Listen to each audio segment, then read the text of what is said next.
This is the Messy Progress Podcast, and I'm your host, Adrienne Smith. First off, thank you for listening. Thanks for tuning in, for sharing this with your friends, and I'm just so glad that the words and conversations that I get to share with you are making a difference in your life and having a positive impact, especially right now. This conversation is special to me because I'm talking with my friend, Patty Ivey. Not that all the other conversations aren't special, but this one's really special. I went on a retreat with Patty a couple years ago, and it was the beginning of, I would call like a rebirthing for myself. A couple of my friends also came on the retreat with me, and it was a paramount time for the three of us, not only to connect with each other, but to connect with ourselves and the work of our souls and really listening. And it got facilitated because of Patty. And Patty's a very, very intuitive person, and she's a great listener. She's a great leader, and she cares genuinely about the people that are in her life. And I didn't know her well at the beginning of our retreat, and I just knew from the start that she was someone that was going to be a stand for me and for me stepping into greatness everywhere in my life. In this conversation, we talk about being possibility in our life and being in the work of personal development, and that there's not an age that we start this at. It's really a matter of even just you listening to this podcast, of being in this conversation with me, with us, that you start to dig down and excavate some things in your life that maybe you haven't been looking at. And so that's what this conversation is. I hope you enjoy it, and thanks for listening. Enjoy the show. I feel very free in energetically, just free in all the ways. And I start to feel, like I can do anything again. And I pretty much can. So it just gets me, when I'm in that zone of genius, I feel a momentum that keeps moving me forward in like the things that really matter to me. Yeah, there's a quote, there's like a Steve Jobs quote that's like, you don't have to pull your vision out of you. It's like, you're pulled to it. Yeah.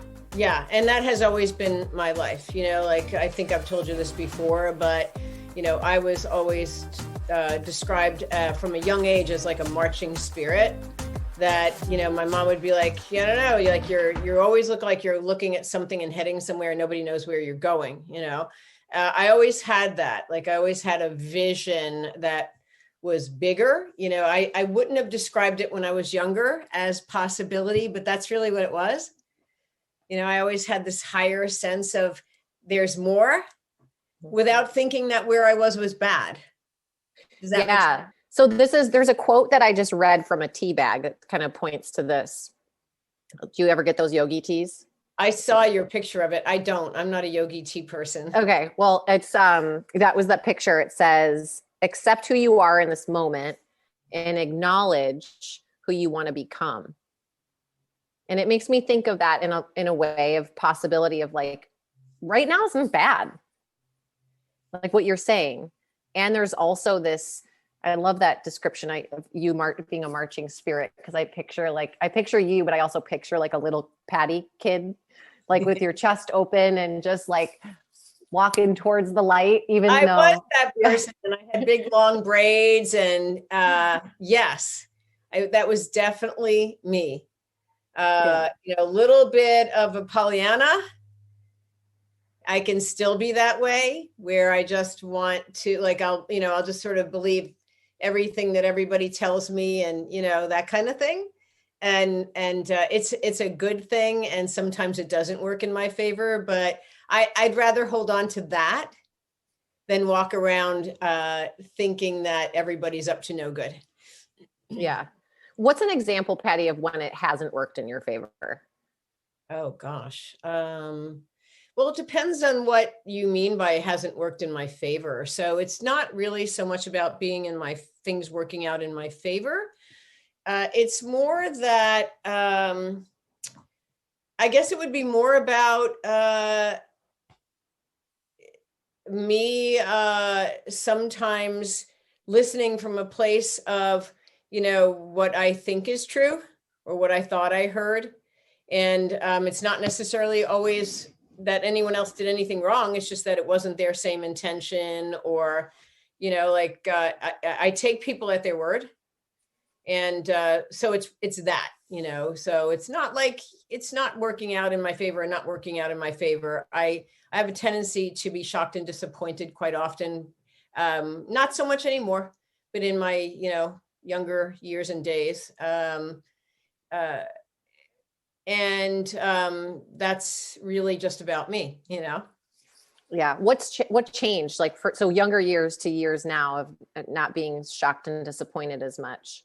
Yeah. Well, when I say younger years, I'm not even talking about younger years as in my 20s as compared to now being in my 60s. It's younger years in my personal development is what I would say.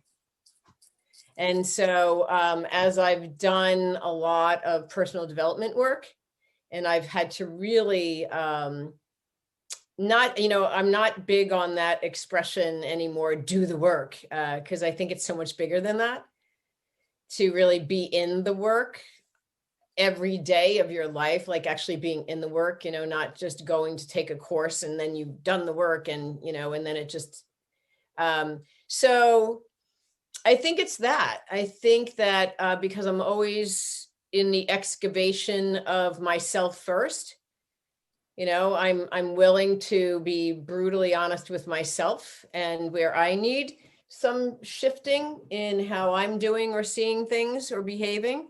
And so that's helped me. And I've always been that way. It's just that I'm getting, we peel back layers and I've gotten deeper and deeper into things where I see a pattern. I'm like, oh yeah, there's that thing again. There's that thing again. Right. And so, getting to the thing a little bit more where it's like, it's just that, oh yeah, there's that thing I do, or realizing that, life is going to go the way it goes. People are going to do what they do, including me. And I don't have to be mad about it. It's not personal. So I think that was the big one, like really finally landing that everything that I took personally, because I'm an empath, so I'm incredibly sensitive. So I took everything personally, and it's been nice to be able to shed that and to just own what's mine, and I don't have to own the rest. Yeah. How do you do that? Practice.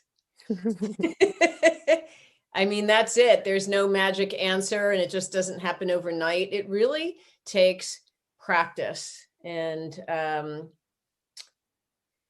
the self-awareness of really, the self-awareness of really being in your life on the daily, and that surfing of your own edge, like so awake that I'm always at that edge of seeing things and dropping one thing and then there's another, to kind of work with. But I love that. It's my thing. So it's okay. Yeah. And what you said is like, you'll see it. Oh, there's me doing that thing again. There's me doing that thing again. And it sounds like that thing is the same thing. Sometimes. So I guess what I would say is I personally, this is just my own personal belief. We talk a lot about, in the world of Baptiste yoga, the story that runs us. And I believe that what I've discovered, at least for myself in my life, is that we don't have a whole bunch of different stories. It's pretty much the same story that's running us, but there's different layers of the story, right? So in the beginning, we start and we see the story, but we're just at the superficial layer. And then the more work we do on ourselves, we get deeper into where else it penetrated, right? And we can operate pretty well in life with having a story run us, but it becomes more like a low-grade fever than the flu.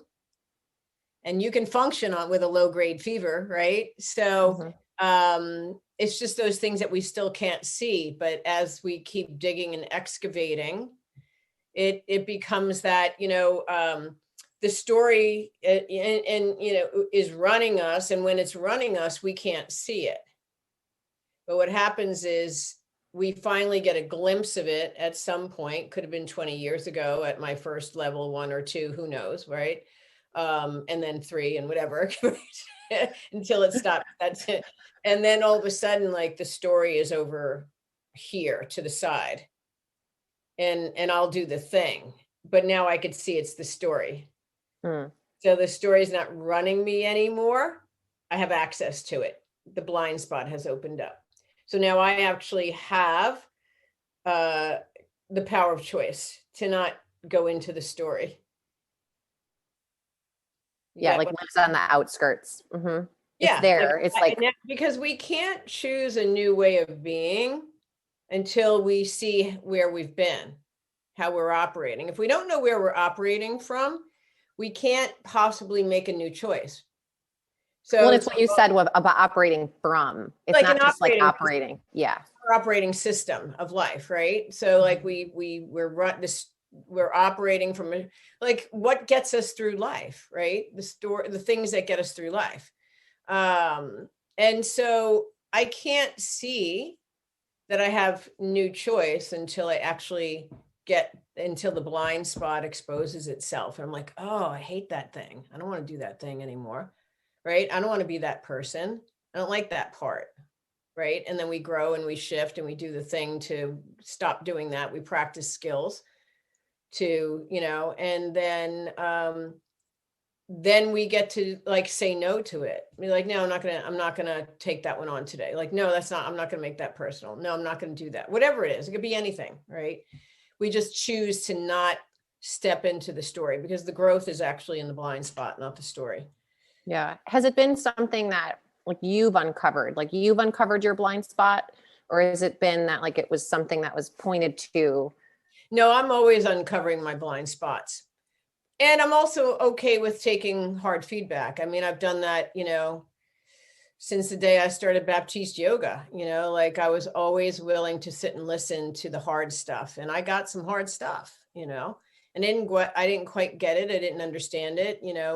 Baron would say things to me. I would hear things at program from other people. And like, I didn't get it, but I just always knew, not everybody, I was discerning, but I knew that if I was hearing the same thing often enough about me, that there had to be a grain of truth in it. And it would be a good idea to like dive into that. So there's that, but I would say, no, that is really, it's just a part of who I am that I've always been into self-growth and inquiry, and I've always been that way.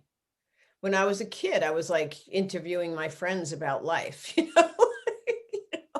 I mean, I wanted to talk about that. I didn't want to play dolls. I was like, so, I always wanted to like talk about, deeper things in life. So I just always had, how that's like I'm sure you see this with your kid, right? Like when you hear stories of like famous singers, like let's say J-Lo, who used to like sing into her hairbrush, right? Or whatever, like those little things are there from a young age, and they typically are there for a reason. Like I was the one trying to put all my friends in a little red wagon and take them into the world of possibility, and lost a lot of friends because they didn't want to keep having me yammering on about their great potential. Let me stay here. So again, I didn't know that then because I wasn't trained in it or didn't have any experience with it. I was just like yammering, so now I'm a little more, discerning. I don't try to drag everybody with me. Like I'll shine the light, plant the seed, and then what they do, hopefully I do that. I try. So talk about that, Patty, with your this kind of, you're creating a new whole, not just a program, but you have a new program coming out called something around stepping into leadership. Correct. Right? Yeah. Talk about that. Yeah. Well, you had asked me about coaching, and I don't consider myself a coach. I don't define myself as a coach. That doesn't ring true for me. I've always been interested in the personal development of people. And so I take an interest in people who really are interested in self-growth.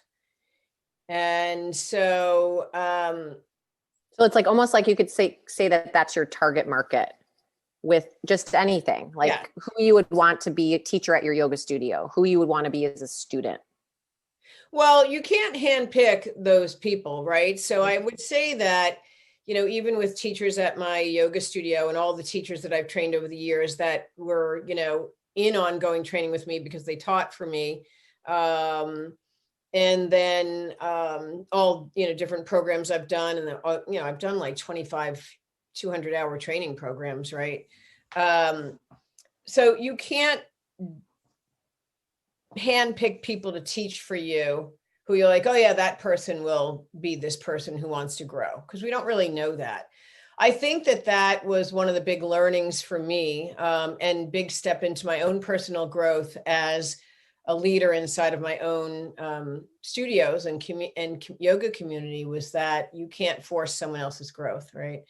So I thought it would be that way because I was that way. I was the person who, when I discovered Baptiste yoga and went up to Boston, every single month, get on a plane, and I took, yoga classes the entire weekend with all of Barron's masters back in 2003. I would go Friday night, get there in time for class, 2 classes Saturday, 2 classes Sunday, 1 Monday morning, and then I'd go right to the airport and go home. And I was the one tapping every teacher on the shoulder, like, excuse me, why did you do that? Or, it was mostly not about poses. It was about energy that I felt in the room. And I was interested in why they were doing things the way they were doing, because I felt different in my body than when I was at my own studio, So because I put myself into studentship like that, I just thought everybody was like that. Everybody wanted it, So I went into, and then I brought one of Barron's master teachers, well, a number of them. Elizabeth Huntsman used to come to the studio too, but in the beginning, Quayle Marsh, who was, and Gregor Singleton, and they were both director of teachers for Barron, his studios. And I just was hungry for growth, like I just had a thirst for it. And so they would come down to my studio, like Quayle would come every month. I paid her to come every month, and she would work with my teachers, because I was, we were only open, a year, I think. And I didn't know anything about yoga and training teachers or any of those things. And I would just sit right by her side the whole weekend and just soak it up and take notes and learn from her. She was fabulous. I learned more from her than anybody. And that's how I learned how to really start. Well, she was a real mentor, she wasn't just training people, she was mentoring them. And I wanted to do that. So that is how I approached my own studio. And it worked out for, a number of them, but not everybody, not everybody wants to do that, So I think that was in the beginning stages, very frustrating for me. And then frustrating for the people that worked for me, because I was like, why don't you want this? And I think that was probably the hardest thing for me to, even up till recently, to let go of that. Everyone's going to choose what their path for them, and we have to, I had to remind myself and really start to understand that everybody has their own vision, their own passion, and their own dream. And I can't shove mine down their throat. But if I can tap into what matters to them, then maybe we can do something together. And then my job really becomes to do the best I can to make them the best yoga teacher and human being, self-developed human being while they're with me, and then wish them well if they move on, Where before I was like, why are you leaving? You know, like I wanted everybody to stay with me forever. And that's just not realistic. Yeah. Yeah. I love what you said. It's what matters to them. It's that shift. So like your blind spot, it sounds like it had to matter to you. What mattered to you had to matter to them, and it didn't. And then all of a sudden you saw, oh wait, when I actually invest in what matters to them, then we can work together in a beautiful way. It's not that what we were doing at Down Dog didn't matter to them, but they also had their own dream, you know? And so I was so busy just assuming that they were on Team Patty, which they were. I never asked them. You know, we have to remember to ask people what their dreams are. We have to remember to ask people what's important to them. We have to show interest in them. You know, like take the time to see what they're about, not just, and I think, you know, I just assumed that, you know, because I'm a visionary, you know, I wasn't like this, I wasn't a manager type, you know, that's not what I wanted to do. I just want to change the world. So like, you know, who would want to do that with me? Right. It was more like that. So, yeah, it took some maturing on my part, you know, as a leader to understand that, yeah, like they can be all about what I'm doing. And I have to show some interest in what they're doing too. And help them. If I'm going to be a real mentor, then help them realize their lives, their dreams, and what's important to them. Yeah. So how do you do that? How do you can ask the question of what matters to you. And then well, I would never ask the question what matters to them. I mean, you know, to be truthful, it's really just about learning how to listen. You know, so that's why I don't consider myself a coach, because coaches will tend to work from their own agenda. That's been my experience. I don't do that. I will ask people what they're after. You know, if they want to work with me, like, well, what do they want? Like they set the terms of the agreement, right? Not me. Like they, you know, I'll ask them, you know, like, well, how, you know, what are you looking to get? What do you want to have happen in our work together? You know, and they'll share what they share. And then I ask them how important it is to them. How badly do you want this on a scale of 1 to 10? They'll give me a number. And then I ask them how much time and energy they want to put into, do they have to put into this? You know, and they'll give me a number, right? And then I ask them, because typically now I'll do either 3-month or 6-month contracts. And but then I'll say at the end of the 3 months, if this worked, how will I know that? What will be happening in your life? What will I see that's changed for you? And then they'll tell me. So they set the terms. And then my job is to hold them accountable to get them there. That's the work for me. Like I'm the mirror, like you said, this is what you said you wanted, right? And I keep bringing them back. It's so it's really, you know, like that. It's like they're telling me where they want to go, and I'm going to make sure they get there. And if we need to have a pivot or a little adjustment as we go along, then we do that. And it needs to be for good reason. You know? Now, is this someone that signs up for program with you, or is this some like even a teacher at your studio? That's one-on. No, so like that's one-on-one clients that I have now that will seek me out to do that. If I'm doing programs, so let's say the Stepping into Leadership program, that's more based on for teachers that are coming out of, I would say newer teachers, 5 years, less than, could be more, you know, just because I've been around a long time and there's things that I've learned that others haven't heard. And, you know, there's teachers that have that with, you know, I can say that about too. So I'll develop a format that we're going to follow.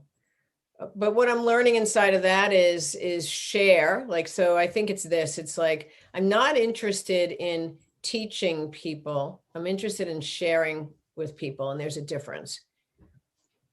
So I spend a lot of time just sitting and sharing with an agenda, right? So like, let's say we're going to talk about a certain topic about teaching.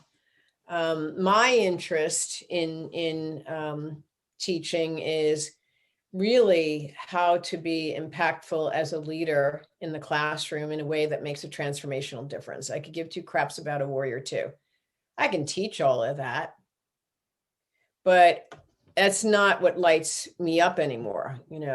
I mean, I can do anatomy until the cows come home. I was a massage therapist for years, but it's not what I want to, it's not what I want to do. It's not time well spent for me. And you're not going to get the best of me because I'm not going to be lit up.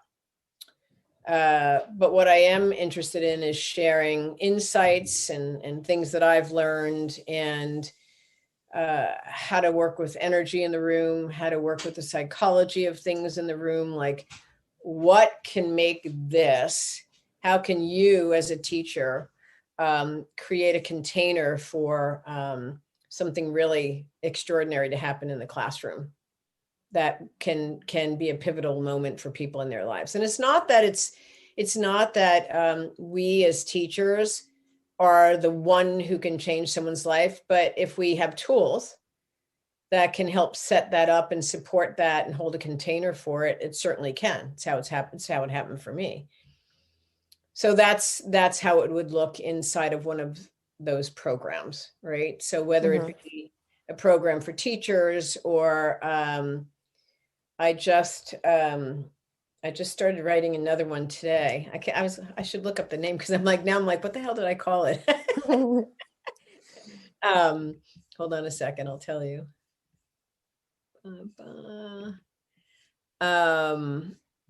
Oh, there, yeah. You'll have to watch for it. It's called Rebel Heart.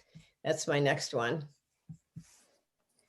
Rebel Heart. And I'm excited about that. That's going to be an immersion, a one-day immersion.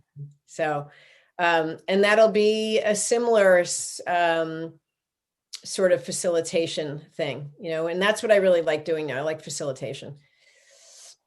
Now, what about that, creating that environment, that classroom environment that you talk about in the virtual world, now that we're living so virtually? Yeah, well, that's a really great question. And it's not going to be the same thing. And I also think that we as experienced teachers, it's our duty to create the best experience we can with what we've got, because we owe it to our students, right? Mm-hmm. So I shifted, which was interesting, because, I stood in front of the classroom, 17 years. And then I came up here, and then Zoom, and so I feed off of being who I am. I feed off of the energy in the room. I feel it, the sweat, the movement. Like, that's what I work off of. Like, I never go in with a class plan. I might have a light theme in my head, but typically not, I typically will just feel something happening in the room, and boom, I dive right into it. And that becomes the conversation. Hard to do that on Zoom, because you can't hear anything. You can't feel the energy. You can't see anybody sweating, not really. Right. And there's something about half of people's bodies. right. They're in all these weird things, and then there's cameras off and all the things. Right. So I was like, you know what, like this, it wasn't working for me. I was not being, I wasn't being powerful, and I'm a powerful teacher, and I'm like, something's got to shift. And so I decided that I was going to start practicing with them. And then I enrolled my husband in the idea, and I'm like, okay, let's set up the living room, because we have a beautiful living room with high ceilings and lots of light and fireplace, and I got, a big ring light, which I already had. I had a ring light. I just never used it. And I said, I'm going to put my phone in it and light that sucker up. And it works really well. And then we set our mats up in front of the fireplace. And I can't see anybody now because I have the person who is my host, assists me. A teacher. I have teachers who want to learn from me, so they host for free to be in the class with me. And then so they spotlight me, and I can't see anybody. And very different experience to just learn to start speaking, and I'm kind of looking at myself, but not really because I'm practicing, right? But what's happened is I've been able to tap into the energy of my own practice, because I practice like a lunatic, which is kind of funny for, an old broad, but I do. I love the practice, I do my best, right? But I practice hard. And so I'm sweating and I'm moving and I'm breathing, and it's given me access to that direct experience again that's coming through me, which I always got, which is what fueled me in the classroom anyway. So it's been fun. And my husband practices next to me, and people love that because, considering we moved from DC, people now can still be with us, and they love it because we're like, welcome to they love looking inside of our house and, seeing we're seeing where we live. And so it's become a great little community vibe that we've created. It's been fun. That's great. So that's how I did it. So I think we all have to find like our own way, that makes it good. Yeah. It's interesting that you say that this is how you came to it, because that's how I've been teaching as well. And it didn't start like that. It exactly the same, like in studio, never on a computer. I don't know how to do this. This feels super awkward. It felt like I was teaching for the first time. Right. Like, it was so weird. And then you got used to it. And then being on the mat, I feel like I'm breaking all the rules that I learned as a teacher. Me too. I'm like, don't practice on the mat. Look, listen, give tools. And I'm like, but I can't all these, I'm going to have to throw all those rules out because Whatever. I can't. Yeah. And listen, I'm very irreverent, I adore Baron, but I'm like, look, listen, give tools, whatever. Right. Like, Yeah. If I didn't even know anything about that when I was trained. So, we were taught to like train from the direct experience of channeling the practice through our own body and our own experience. And then of course we had, but our thing was more like, 2 cues to alignment, 1 to mind, 1 to spirit, like it wasn't the same. It's very, very different and very, very loose. And so, it was all about take people on a journey, and so I'm really good at taking people on a journey. And, so that's, so for me, it's great. And I feel like, if anything, we were all taught through Baptiste to work with what you've got, right? Work with what's right in front of you. So that's what I'm doing. Yeah. Right. And that's what you're doing. Just working with what's right in front of you.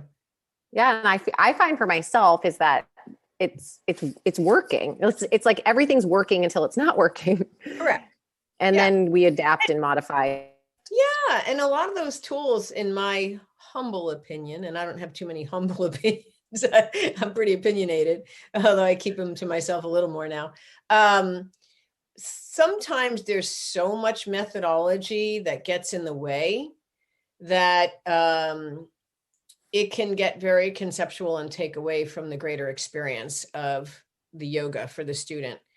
So that's just my, thinking, and not always, but I think that, like you said, there are certain things that are good until they're not good anymore. And there has to be a balance of methodology hanging out in the background with a greater experience that's being created around that.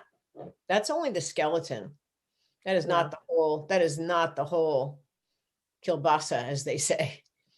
Yeah. And just to kind of shift things from like that, like the world of yoga to just everybody that's existing is, this is making me think of one of the questions I was going to ask you that I had shared with you was, Yeah, I was referring to them because you wrote me all these questions. Go ahead. yeah, well, you had said, well, what I had just said was like, it's working until it's not working.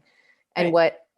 when you and I spoke several months ago, it was probably like 6 months ago, time's flown so fast. I remember you saying to me, you're like, Adrienne, it was something along the lines of like in complaint mode.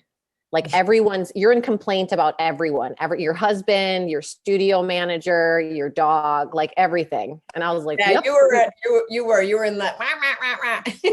Oh yeah. I was bitching about everything. And, like the blind spot, speaking back to what we talked about at the beginning of this is like, I didn't see that until you, and then probably see that, but then you were just like, you just punched it, like called it right out. And you said to me, you need to see people as extraordinary.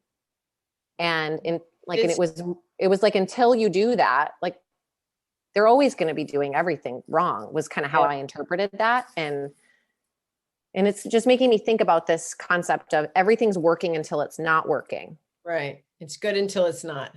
And that's everywhere. Like, everybody's going through all these ups and downs and highs and lows and, worlds flipped upside down. And it's like, how do you know it's working or not working? Like, when is that? We've talked about intuition a lot, and there's like you get hit with something, not from anyone else, not from opinions, not from, the complaints, but back to the beginning of this conversation, you're like, I'm in the flow right now. Like things are working because I'm in the state of flow. Yeah. How do you know? Like, how do you know that? I know it. It's a feeling. I mean, I've always worked directly from my intuition, and my intuition is getting more and more refined. And for me, it's happened because I'm spending a lot of time alone. When I moved up here, and you had asked me about that too, like moving and what was great about it and what wasn't so great about it. When I moved up here, I'm not convinced that I would have changed my life as much as I said I was going to change my life if the pandemic had not hit. And it wasn't just that. I mean, I moved here, I was up here for like a month, and my dad died. So I had that, right? And then a week after my dad died, all the studios shut down. So I didn't even really get to mourn my pops, because I had to deal with 4 locations. Now I'm not in DC. Now what am I going to do? Am I going to have to move back there? Like, it was not great. Mm-hmm. And I'm very good at making quick, smart decisions and pivoting very quickly. It's a skill of mine for sure. And I don't know if it's a skill. It just comes naturally to me. So I made some decisions. Like, I kind of knew within the first 30 days, like when the pandemic first hit and they're like, oh, you're going to be closed for 2 weeks. I'm like, okay, we could survive for 2 weeks. And when it became apparent it wasn't going to be 2 weeks, I intuitively knew in my mind that it would be, for me, way more than I wanted to take on to try to lug 4 studios along and try to reopen 4 studios successfully. And so I just kind of knew that, right? So fast forward, and we'll go back to that because you asked me about the closing of my Clarendon studio. I really, because I'm an introvert and which is part of being an empath, I could be in the house for like a week and not even know I didn't go outside. So in the beginning it was great, until it wasn't.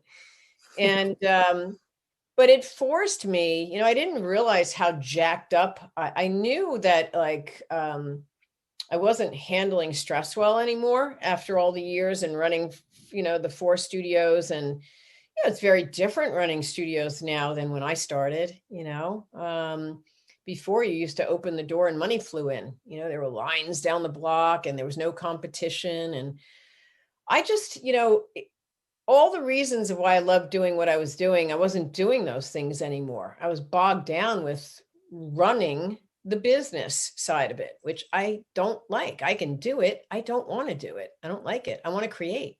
I'm a creator. I'm a visionary. And so I was burned out. And I don't think I realized, I knew I was burned out, but really just I knew was like, it was always this feeling of, oh, I just hate this. And that wasn't my nature. I used to love going to the studios every day. It was getting to the point I didn't want to be there. All I wanted to do was practice. All I wanted to do was practice. I didn't want to do anything else. And so having the pandemic hit, because when I came up, what we were supposed to be doing is that I was going to go home once a month, teach a master class, run a teacher training program. I don't know that much would have shifted for me if the pandemic didn't hit. So what I got from the pandemic was access to all this time and really realizing how jacked up I was, like how jacked up and stressed I had been.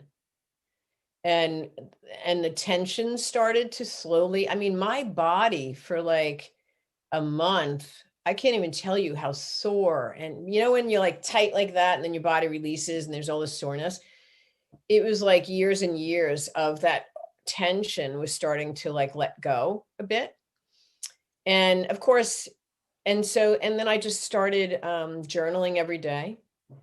And I get up much earlier than my husband does. So I sit every morning, I'll meditate now. It's my first thing I do. I meditate in the morning, not a long time, like 15 minutes. And then I journal and I just sit quietly and I write. And then I take a walk on the beach every single day and really connect to nature. And it's been amazing, like how clear my mind has gotten. And how my intuition is even more, stuff comes to me now like fast, I'll get something about somebody. And so even when I'm working with people with my coaching, it's right from my intuition, like me saying that to you, like just stuff comes out. It just comes out of my mouth, and it's usually on the money. Yeah. So when this was all going on and the pandemic had hit, you still had the 4 studios, you're living away from them. Doesn't really matter whether you were there or not, right? I have a really great CEO right now. Yeah. So what's the state of stuff? What shifted for you? Just being away and not running them? Or was it that's like something structurally changed, like someone else ran them? Well, I can't say that I didn't consider shutting them all down. I did, because what the pandemic did give me access to also was the ability to say to myself, you know what, like all of this is happening for a greater good. And if this is how I was looking at it, like, if Down Dog gets caught in that, like if that just happens to be if that happens to be that we got caught in all of that as a result of something better will happen for the world, like I had to make peace with it. I was not going to drive myself crazy, even if I was in DC. What am I going to do? Right? The pandemic was the pandemic. Mm-hmm. And I really had to sit back and trust that whatever was going, I was going to do the things. I wasn't going to sit back on my couch and have a beer and be like, oh, well, whatever will be, que sera. I wasn't going to do that. And so like everyone else did, like you did, and Bethany did, and Tammy did, and we all did the thing, right? Where you go through and you do the things and you get your PPP and you like all the things that we had to do.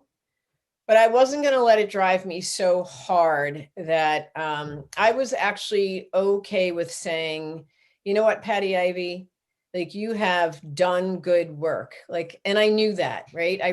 You have done really good work. Your legacy is complete. Like it's okay. Cause I wanted to step into something new anyway. And so it always was, is that like, well, down dog, yeah, like it's a creation, but it doesn't mean that that's the only thing I'm allowed to do for the rest of my life.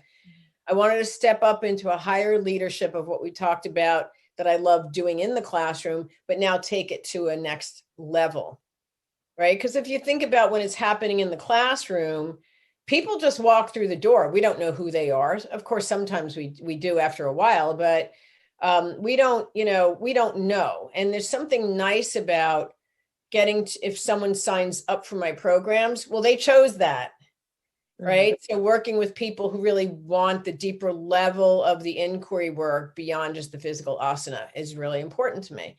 So that was always the plan anyway. And so I just really had to say, like, yeah, like you've done good work, kiddo. Like you've changed, you've had impact in a lot of people's lives. Our studios as communities have held space for people for almost 18 years now. Like you done good. It's actually okay it's okay to let it go if that's what's meant to be, right? So I think part of me being able to just be in that space gave some freedom around solutions coming up, right? And so my team, especially the management team, I have, great leadership in place right now. Like they knew that I was thinking about shutting everything down, because I wasn't going to let it take me down financially, not all these years later, worked too hard and so they just basically said, let us keep running it. Like, let's monitor day by day where we are. And with your permission, let's keep going. Because I'm the one that's on the hook for everything. There's personal guarantees all over. And, let's make smart choices as we move along. And so I really have been shoulder to shoulder with them and the teaching team, everybody, like from teachers. There were teachers that were teaching for free for a long while just because they didn't want the studios to close. I mean, I cannot even tell you, like pretty much everybody stepped up like beyond, measure and did the thing. And so that's why I agreed to keep going. Or I probably would have just said, that's it, I'm out. And then, conversations took place about really hard, like that my Clarendon studio it's just, the big and the rent is ridiculous. It was like $16,000 a month. And it just didn't seem feasible. We didn't have to close. We were open. People were coming. It just didn't seem like it was the right thing to do for the greater good of Down Dog standing strong and healthy for the long term. Mm-hmm. So that's, I thought about that one for a long time. And of course I had a lease I had to get out of because I had a personal guarantee on it. And so, but it just wasn't in the best interest of Down Dogs really coming out strong, and to me, 4 studio that, like I only opened all those studios, not because I wanted to be some business mogul. Like I was lit up about sharing community, dropping into pockets of community. And so,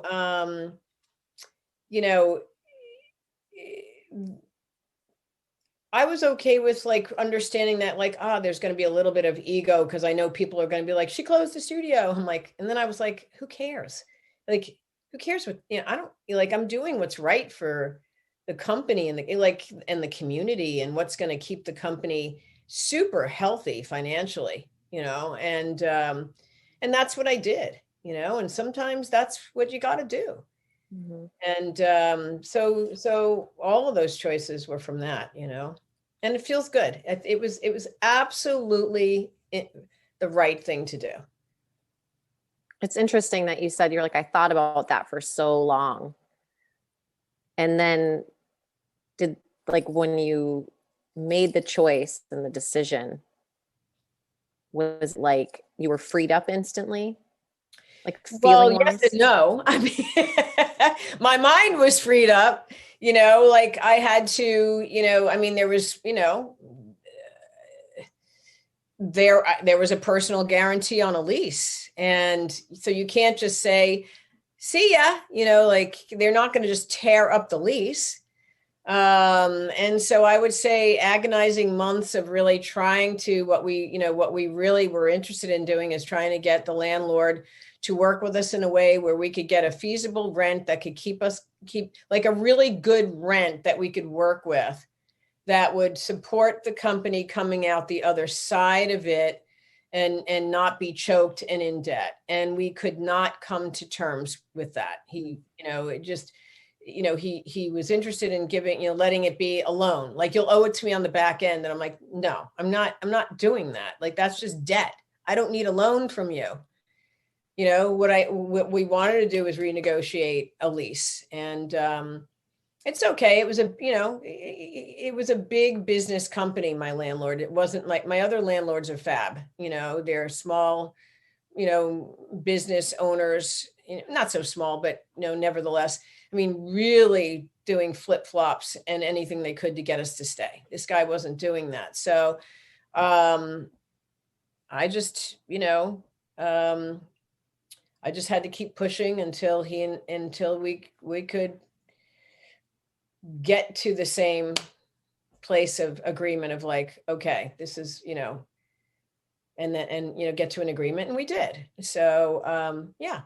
So once it happened fast. It was like agreement on Thursday. We were out by Monday, and, had to empty all our stuff out, had to notify the team, had to notify the community. And that was hard because I felt like I was letting people down.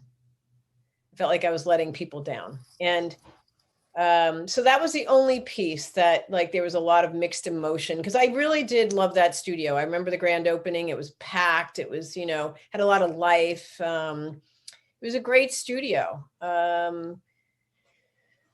So I was letting people down that I knew loved that studio. But I got to tell you, much to my big surprise, there were no complaints.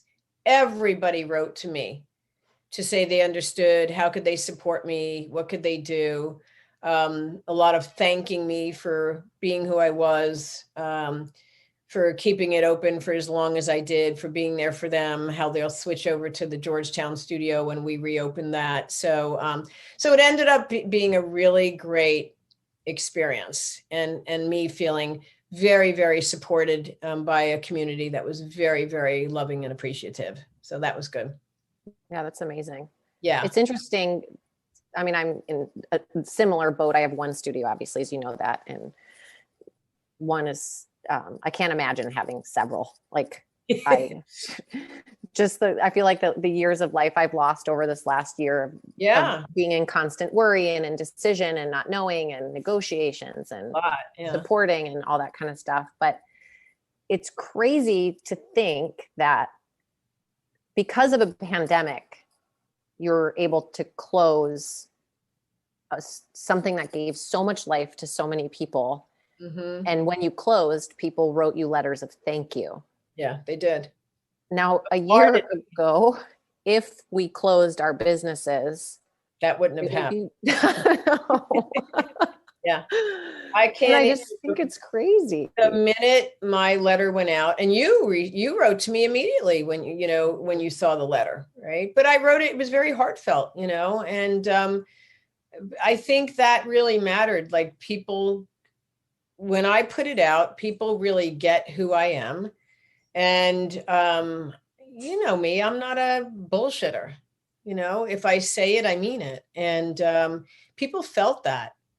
And I think that that's what it was. It wasn't this letter of like, we're sorry to inform you that it was very from the heart, but also very a lot of business truth. And how could people not get that, Yeah. So it wasn't, in my book, it wasn't a failure at all, because like I said, I knew from the beginning that all of my studios coming through a pandemic would not survive. And I wanted to be in choice around it. Mm-hmm. So it that was the great thing, like, getting to, with the support of my team and Daniel Brindley in particular. You should interview him. He's awesome. In particular, like side by side, went through the hard shit with me, we did it together. Otherwise I probably would have just said, what was the show with what was his name? Jackie Gleason, where he'd say goodnight, Alice. Yeah. It would have been that. Mic drop by. Exactly. Yeah. And I think that's the thing that's been really cool during all this is, across countries, I'm in California, you're on the East Coast, and all over the entire globe, people are going through the stuff that you're going through, that I'm going through. And yes. I feel like the shared stories of, it's not, this is kind of like the birth of this podcast. It was just like, it's not easy. This is like, we're also as yoga teachers losing sleep at night over these decisions that we have to make. And we have awareness to separate. And it's still like, not everybody will do that. Not everybody there are, my experience has been when I've asked people, sometimes there's been a lot of like, oh, I'm great. Everything's fine. And I'm like, I don't understand that, and there's nothing more freeing than the truth. And you don't have to give gory details, but just tell the truth. And you get supported by that. And that's what I keep learning. Like, if I tell the truth and I'm honest and I speak from my heart, people will step up for me. And to this day, now people are fighting to get my Georgetown studio open because, a lot of the people that had gone to Clarendon originally started with my Georgetown studio. And people are emerging from inside of my studio that are, higher ups, and they're like, calling the mayor's office and doing this and doing that. And it's like, they're just coming up, and I got another text this morning. What can I do? Anything that and it's like, people will rise. Mm-hmm. Yeah, I saw that because you had posted something around, this is a place that saves lives. Like, we go to get saved. Right. We don't come to community to save lives. We come to be saved, something like that. Yeah. And I saw all the communication back and forth, and it was interesting because it lit me up in a way that I hadn't been lit up about what we're up to, and the fact that we're unable to open a place that can help save each other. And it's living in the hands of one person getting to make a decision of open or closed. And I hadn't, it's interesting because I hadn't felt that before. Like, I hadn't felt like, yes, I know what we do matters. I know that it's a place where I've been saved, lives have been saved, people come to be together to connect in that way. And until you shared that and I saw how many people were rallying around it, it just didn't hit me with how important this kind of work is. It is all about the work, and it's easy to lose sight of that because there's so much that goes into, like, we're all pretty ambitious people, right? And because we're lit up by the vision, and it can be really easy to lose sight of the true work because we have all the things to do to keep the doors open. And that's the piece that was always frustrating to me. Like, that community space, and I can remember, Baron always saying, like, the inside the studio space, like, that is a neutral space. People don't need to know anything about all the stuff that it takes to get those doors open, all the complaints that are going on behind the scenes, all the BS. Like, they need to have a clean space to go into, to feel safe and to heal and to have it be their church. Right. And I always, when I opened Down Dog, and he would say, like, build your church and fill it with light, and people will come from all directions. And he was right. And that got lost for me, not because of me, but because, when all the business crap took over, I wasn't in my zone anymore. I wasn't in my zone of genius anymore, and I wasn't in what's true for me anymore. And so I'm really connected to that again. And it's really important. And I feel like all of us, I think it's an important thing, when we look at, I look at the pandemic and what it's given to me is one, it's given me time to watch what's happening with humanity. Like really, I've always paid attention, but wow, it's been something, right? Mm-hmm. Pretty low tide.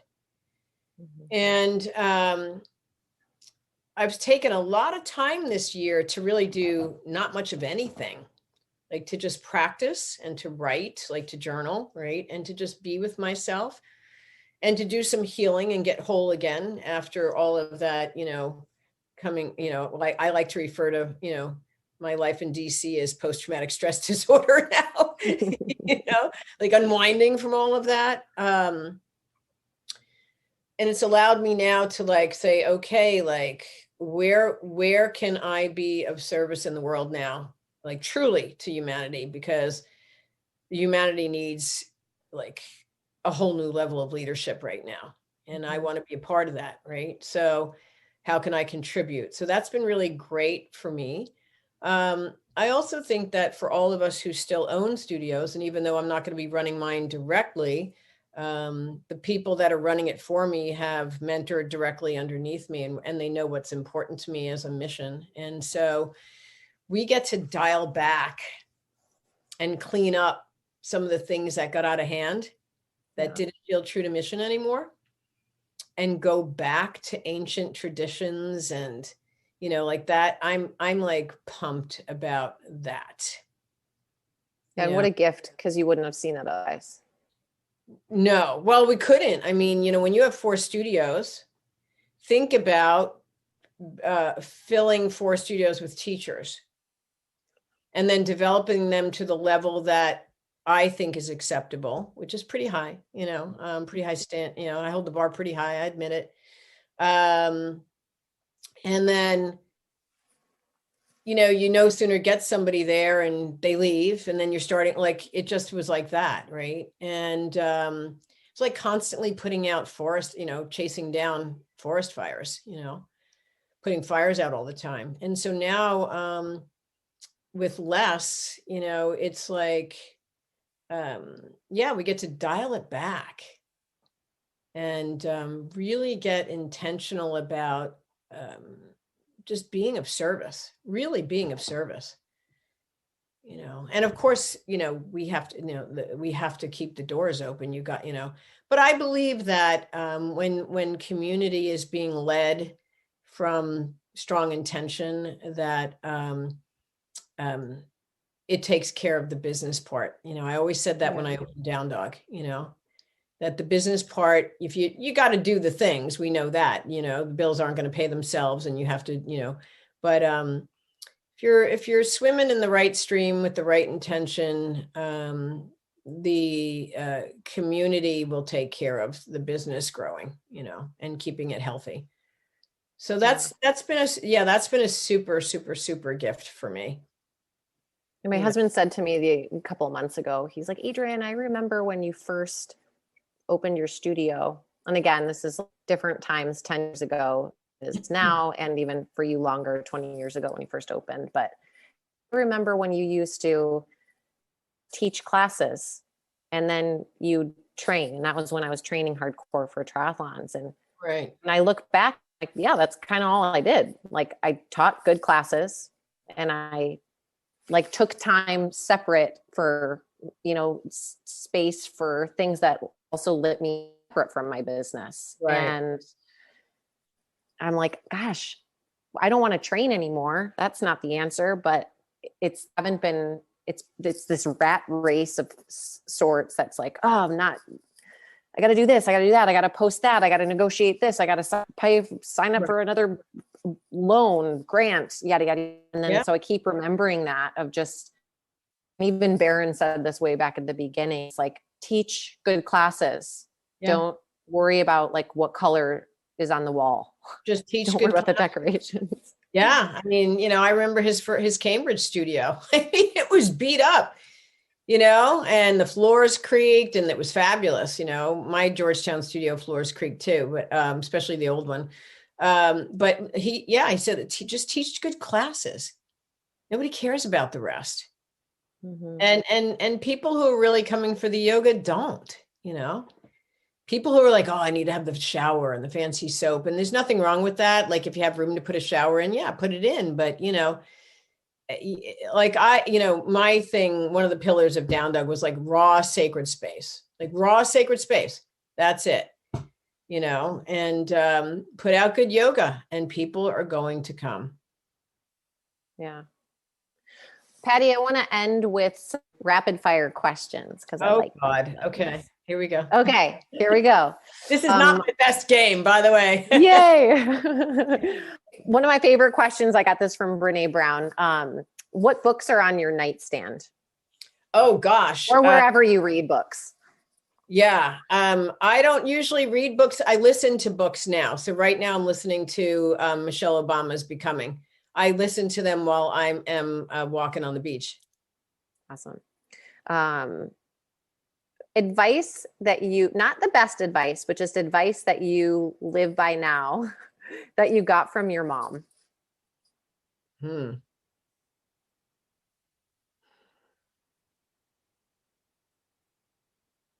Treat everybody like they're your family. Not so rapid. I had to think about that, but yeah, treat everybody like they're your family. My mom welcomed everyone into our home and I live by that. What's a word that you're living by right now?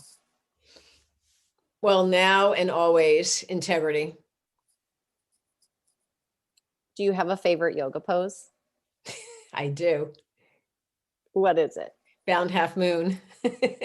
Ooh, I like that one too. But it changes. Mm-hmm. But that's what it is. I'd say that's a pretty steady one. Now, I know you have more ample space now that you're not hustling in Georgetown, but let's say you have a plan for your day and all of a sudden you have 30 minutes free. What do you do with it? I've been doing these 30-minute HIIT classes with Teddy Mellencamp. I'll have to look that one up. Someone else gave me a recommendation for HIIT classes that they do every morning. What would you Teddy? All in with Teddy. What would you tell the younger version of yourself? Wow. Stop worrying about what people think of you. Just be you. Yeah. Awesome. Thank you, Patty. I love you. I love you too. Thanks for listening. That was such a great conversation. And I feel like we covered so many topics. Business in a pandemic, leading people, God, everything. Our age, what holds us back, our blind spots, connection, and just honestly, truly being in the work. It takes a lot of practice. So don't give up. Keep forging ahead with whatever it is that you're working on, and know that there's so many other people that are behind you, doing the work, being in the work alongside you, cheering you on. Have a great week.